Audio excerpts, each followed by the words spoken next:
Hello, this is Sassy77. I hope everyone is doing well. I have recently added something to my collection, and look, it's not that big of a deal. All it is the AMC popcorn bucket keepsake Darth Vader. I started a video and didn't like it, so I am reshooting it, and JJ's off camera. She might appear. She appeared a lot in the previous version of this video that I started. And then somehow we lost something along the way. So I think it stopped recording. Don't know what I did to stop it, but it stopped. So I had to start all over again. So here we are with this. I looked out to get this right before they sold out. I went to a showing on Thursday and very excited to have made it to that one. It was a very, very, very cool vibe there that night. So I'll talk about that a little bit more. But let me show what this does. And then I'm going to move it off camera because I found out that it has my reflection in it. So I don't want to appear on camera yet. So no big face reveal planned at any point. But still, I would like to remain pretty much off camera as long as possible.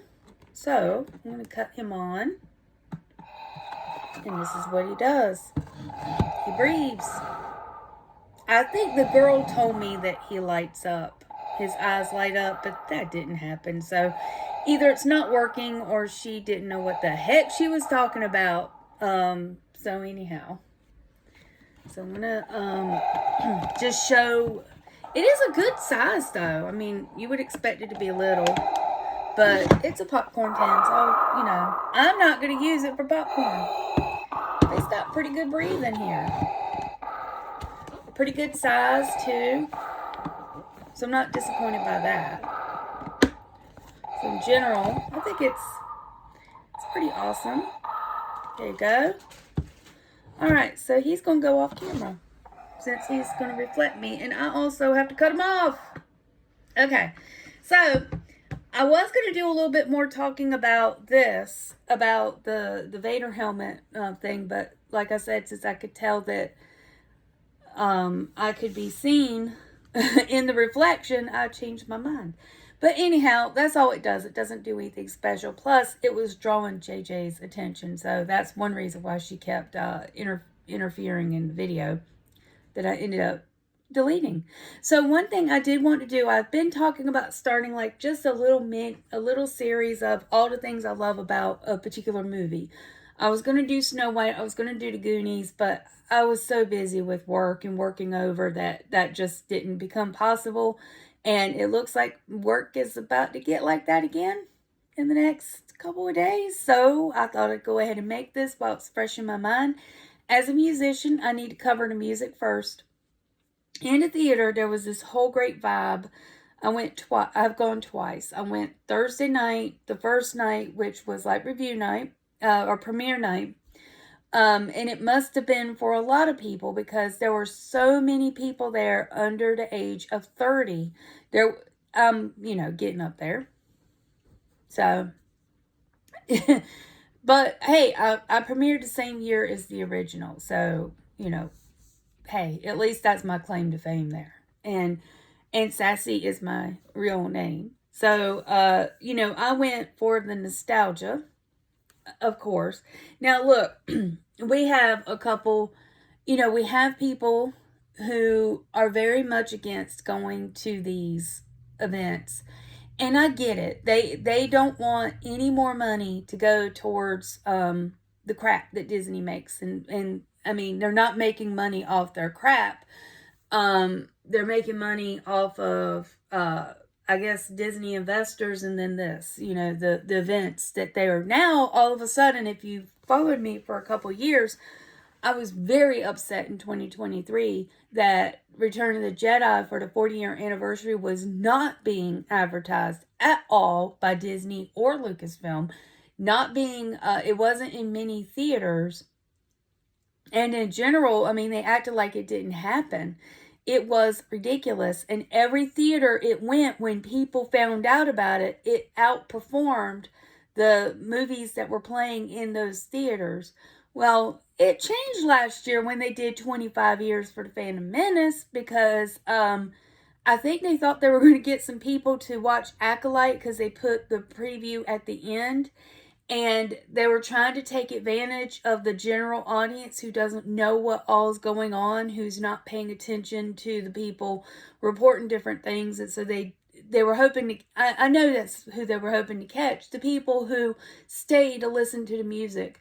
And hey, stay for this special preview. And it got some people. I was with a couple people who were like, that looks okay. It kind of, it kind of looks all right, because you're trying to get the prequel people, the people who are there to see it. But anyhow, you notice the Phantom Menace did very well in its run. It actually extended for a couple of weeks beyond what they said it was going to do. They had promoted it. They put it in more theaters and everything. I didn't have to go an hour and a half away like I did for Return of the Jedi. I actually could go right down the road. And same thing for Revenge of the Sith, which is my understanding is doing very well at the box office. They are heavily advertising this by having Hayden Christensen come in. He did a little preview. He popped in for a little bit right before you see the movie. So spoiler alert, but if you're seeing this, you probably already know how the whole movie goes. But in general, it was a very, very good experience. And like I said, I respect the people who are dead set against it. I just hope that you're not going to be dead set against those of us who just want to see good Star Wars. You just want to feel that joy again. And for some of us, all of it is, for me, every viewing of the prequels is special.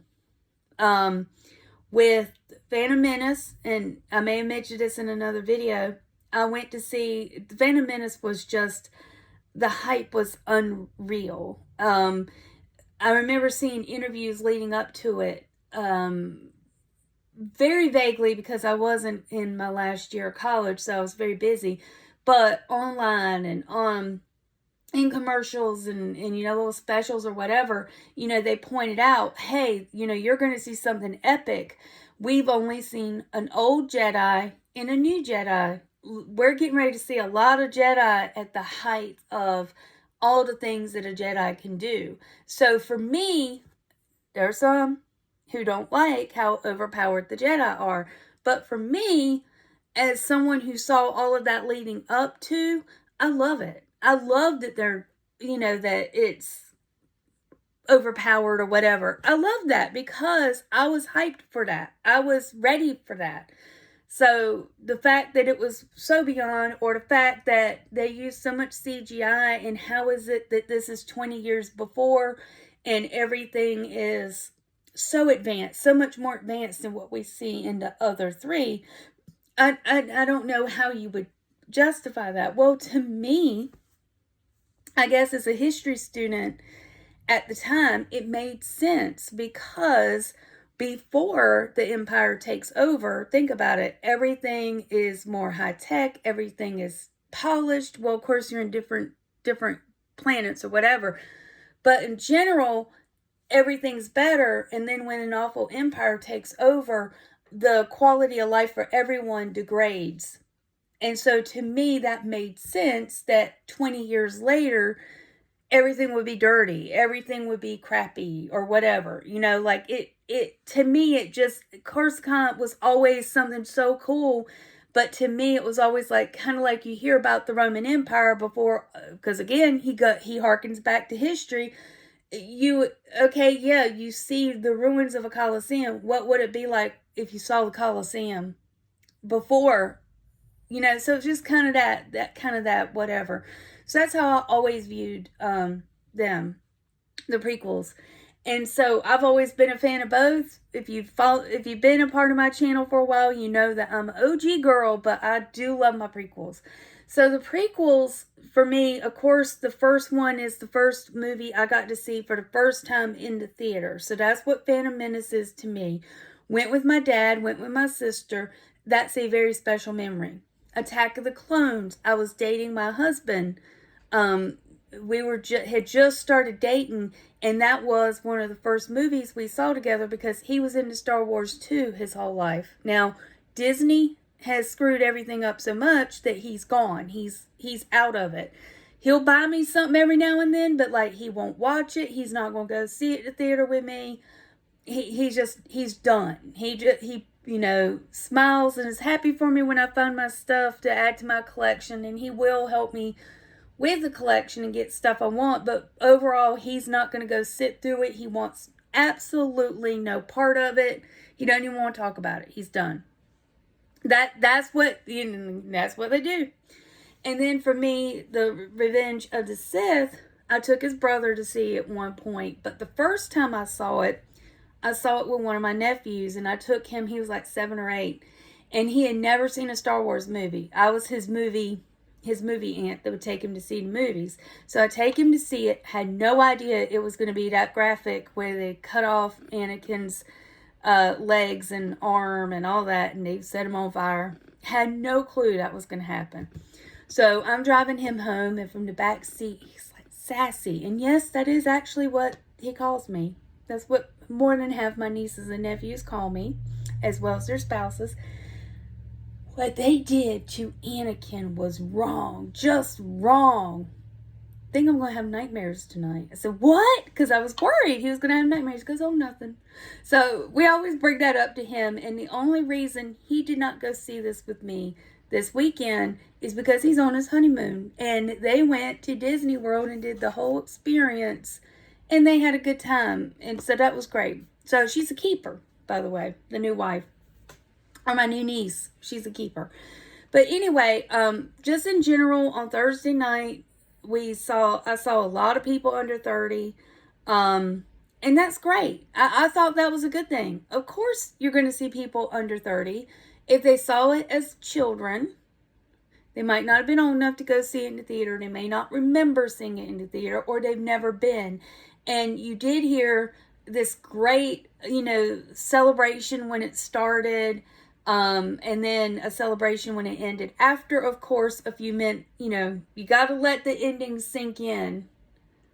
Because it's a tragedy that ends with just a little bit of hope. And so when the end credit music, most of the Star Wars movies, you're going to hear applause right off the bat. But this one, it was just like a few seconds before they applauded, before they were willing to admit, oh, wow, this is great. Because it didn't feel right applauding, right? Because you've had Padme's funeral and her 2 children being given to other people who went to very good homes, by the way. That's a whole nother topic. But in general, I guess they felt kind of awkward. But then, once they realized they were among other Star Wars fans, they were cool. Heard a lot of them talk about, oh, it's, it's different when you go see it in the big screen. And I'm so glad I finally got a chance to do that. So, I'm a big believer in releasing things to the theater, and no matter how pissed off you are about how it's going with these IPs or whatever, I just can't get mad at people. I'm participating, but I'm not mad at people who don't want to do it at all by any means. I get it. I understand, but Disney and Lucasfilm are losing money on Star Wars. They're losing it big time. And if we go to see George Lucas's stuff, and that's what we're willing to pay to do, they're going to have to eventually get it. Like, they cannot keep on ignoring the fact that they're spending $300 million on Disney Plus series that are garnering awful views. I mean, they're not getting enough, even if people think they're good shows, which we know how I feel about Acolyte. But they cannot continue to ignore it because they couldn't justify doing an Acolyte 2. And the only reason they're doing Andor 2 is because they were already contractually obligated to do it because they were already contracted for 2 seasons from the get-go. That was one of the first greenlit things for Disney Plus. So just keep that in mind. So I think we show them what we're willing to spend our money on.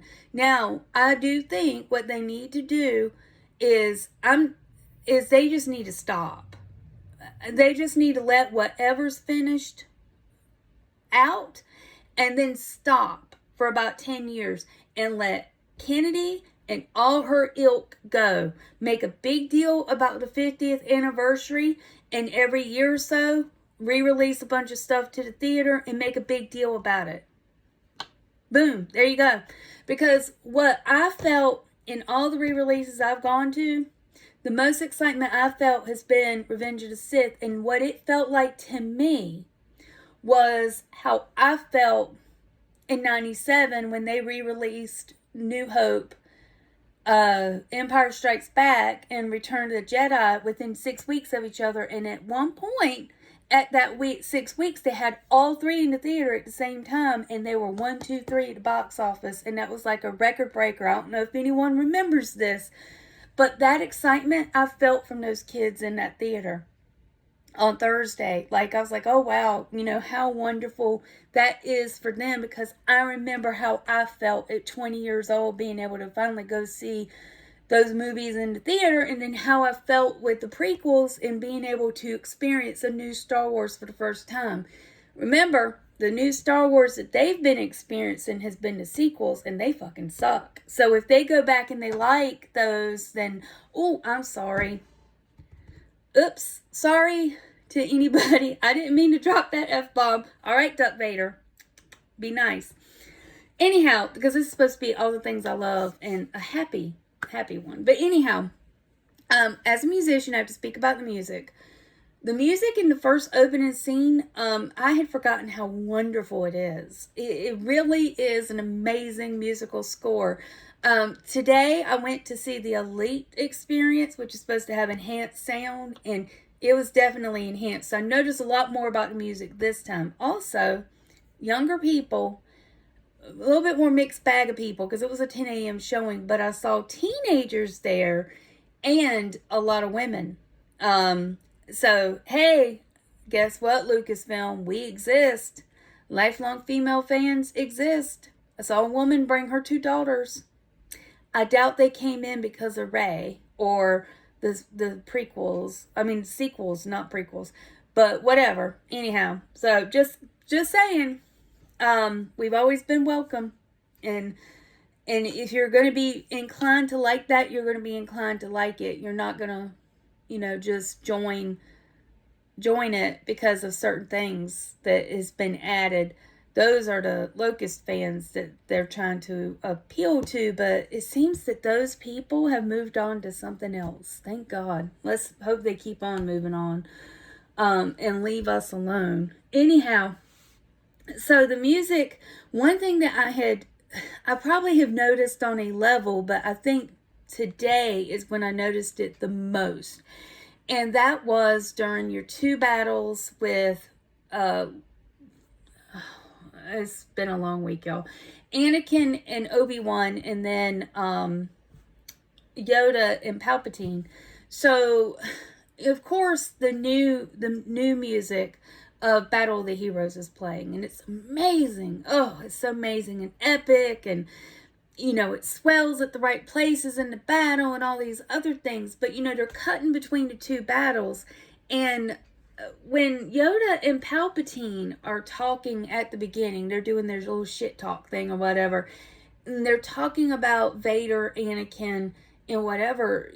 The Imperial theme comes in. Vader's theme comes in. And then, we go back to Anakin and Obi-Wan, and it's the Battle of the Heroes again. And then somewhere in that, I think we have like the Force theme, if I remember in the right order, when you swap over to the Emperor and Yoda, you have the Force theme pop in there. And then I believe it's right when they start throwing and they're in the Senate chamber, and they start throwing the little flying saucers with the Force. It goes to Duel of the Fates. And I'm like, man, this is awesome, because think about it. Obi-Wan and Anakin fighting is Obi-Wan and Anakin fighting. But Yoda and the Emperor fighting, that outcome is what determines if the Empire, or if the galaxy is going to be in the dark or the light, right? Think about it. So that was really a good choice. Probably Williams, probably Lucas, probably to both of them. But to switch back to the Duel of the Fates when it's Yoda and Palpatine is a very wise choice. And, you know, the two sound a lot alike. But maybe just the uber music nerds are the only ones who pick up on it.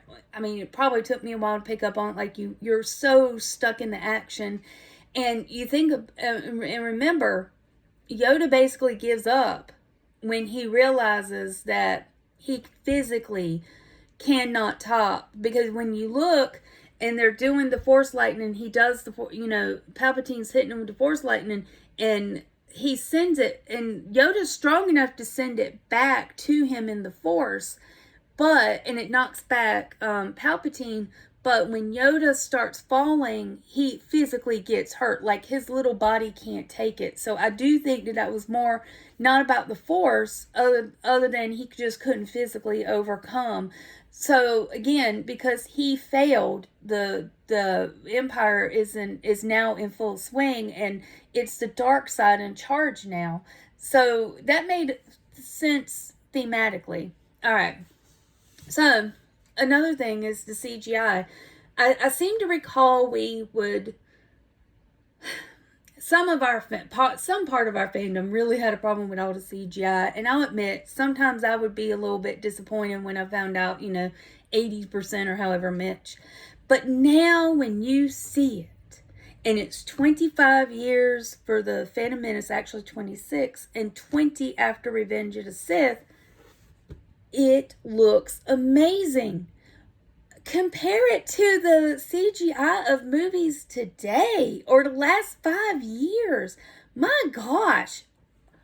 In all of movie making, everything has increased in quality. All your visual effects, people just have been building. Animation, that's another thing. But in general, it's just building and building and building to where it's better. The technology improves and blah, blah, blah. How the holy heck can the Lord of the Rings trilogy from 2001 to 2003 and the prequels from 99 to 2005 look 100 times better than stuff coming out today? It makes no sense to think, like they showed Lucas on the set of The Mandalorian with the volume, and how impressed he was, because I think that was always kind of his vision, that that they would be able to interact. The actor would one day be able to interact with they would be able to see the CGI work as it's there and interact with it instead of a green screen.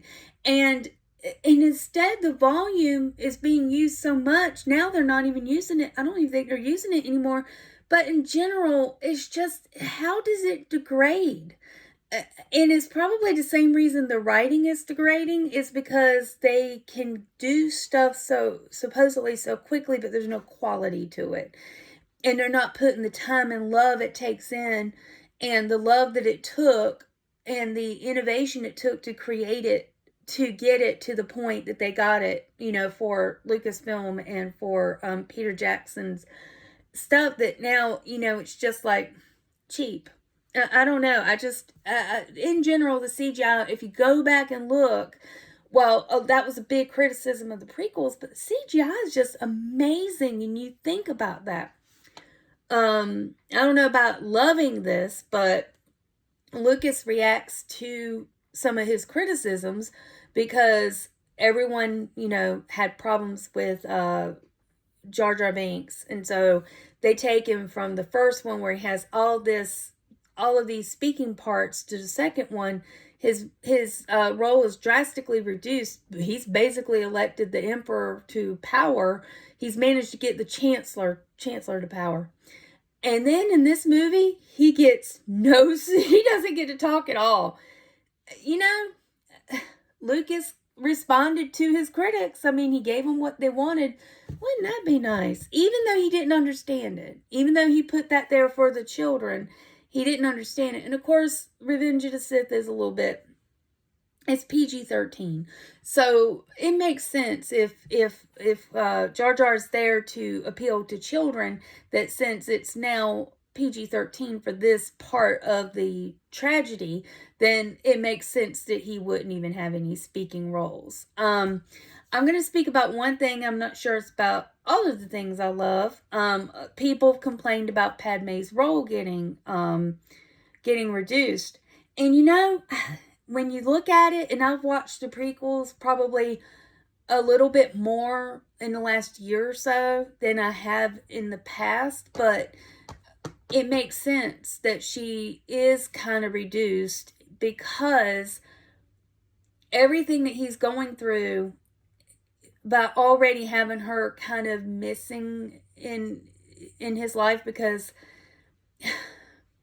they're setting up, I feel like they're setting up the complete loss of her, because I do think that at some point, we know that he loses, but I think that she dies, but until the end, we didn't know how she would die. So the assumption I think that most fans took, and I took too, I actually thought from the time in 99, from the time of that until the very end of Revenge of the Sith, I actually thought that she was going to live through childbirth, that she was going to marry Bail Organa, and that somehow she would die a couple, when Leia's a little girl, and that she would have given up Luke. So that's what I assumed was going to happen, because we all knew that it was Leia Organa. So we kind of and we all knew her father was Bail. So we all knew that at some point. So I always thought that she remarried and whatever. So the fact that this whole time that Anakin thinks that or sees her death in childbirth, you still don't think that she's going to die in childbirth. And she really doesn't die in childbirth, but she dies because she loses the will to live. And yeah, people say that's lame, but think about it. Again, I've watched all three kind of back to back. Remember, in the first movie, she is the one doing all the planning in the background. As far as that major battle at the end, she presents the idea to Qui-Gon and Kenobi. She's the one who helps to broker the peace with the Gungans. I mean, she's in all of that. Like, her hands are in all of that, because for her, she believes in a republic and democracy. And that's her whole life. Her whole life is service. Think about Attack of the Clones, they're kind of Romeo and Juliet, but like the whole time, it's her service. It's her whole life. Her whole life is freedom. Her whole life is fighting that battle. Think about what she says towards the middle of Revenge of the Sith. What if we have become what we've been fighting against this whole time? So I think you see her degrade all the way to the last scene, because I've seen it twice in 2 days, but the Anakin, you're breaking my heart, you're going down a path I can't follow, is about, it comes immediately after he's talking about overthrowing the Emperor, and he says, I've done it all for you. That's not what she wanted. And then he force chokes her because he thinks that she let Obi-Wan come with her on the ship, because he doesn't even believe that she is loyal to him. And she was loyal to him all the way up to the point of when he's talking about overthrowing the Empire. And she's found out, of course, that he's done all these awful things, but that he says he does it just to save her. And I think that's when she loses the will to live. I'm not saying I would choose that, but having been around people who suffer with a type of depression like that they don't see good things or whatever. If you've been around someone like that, you start to get it as you get older. Yes, it's lame. No, I don't think that they should retcon it and say that, Emperor Palpatine took her life force and gave it to Anakin, blah, blah, blah. I don't think they should do anything like that. I think just let it be. Just let it be. Again, they need to leave all these characters alone. But you know what I'm saying? Like, I kind of get it. And I kind of get it during lockdowns, 5 years ago. If you ever talk to some of the people that it hurt mentally, it really did do a lot of bad towards people's mental health. It also made a bunch of people extremely distrustful of the government. So I think that, to think people who believe in that kind of freedom and democracy, when they start seeing those things start to go down around them, they do possibly lose that will to live. And I think for Padme to see it at the hands of her husband, it's not just someone she loves, it's her husband. I mean, they have been in a secret marriage for 3 years at this point. I've read the novel. Nobody knows she's pregnant. She actually has hidden her condition because at this point, they don't know how they're going to explain it, because he's going to have to leave the Jedi Order and she's going to, so they haven't quite worked all of that stuff out. Like, nobody knows she's pregnant. And that part where, Obi-Wan says he's the father. Well, he showed up as she was in her dressing gown, and in the book, she starts to fall when he's talking about, when she's like, oh, you're going to kill him. And, she starts to fall, and Obi-Wan helps her sit down, and that's only when he discovers she's pregnant. So, I mean, she's totally hidden it. She has gone against her principles for the last 3 or 4 years while married to him in secret. So to find out that he has used his love of her to turn to the dark side and then to take over the galaxy, come on, people. I kind of get it now. And do I think that Lucas would have done that and would have written it that way when he was younger? Probably not. I don't know. I'm just saying in general, I'm starting to understand it a little bit better. Although leaving her children is unexcusable. I mean, they end up with loving homes, people who love them. Lars is a hard ass, but he still loves Luke. I mean, it's because he loves Luke. He doesn't want him to go and become a pilot and get killed or whatever. Because I'm not sure that they know he's Darth Vader.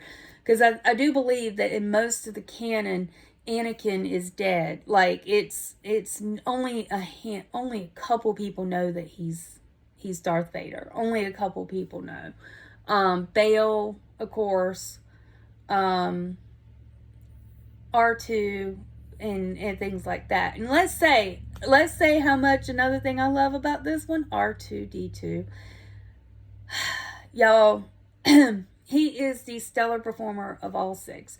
I'll admit that towards the end, seeing it this time, probably because it was first thing in the morning this morning, I felt a little emotional, because I do believe this is the last movie that Lucas has written or directed, and what a gift. What a great movie. People who hate prequels, sorry, but it's a great movie. It's a Shakespearean tragedy. All the themes, the music. Think about how the music cues up at the music is so tragic and sad throughout the death, throughout the Order 66. The music is so tragic. All of that. And then we start when they are even just planning what to do with the twins, when Bail Organa's talking about she'll be loved.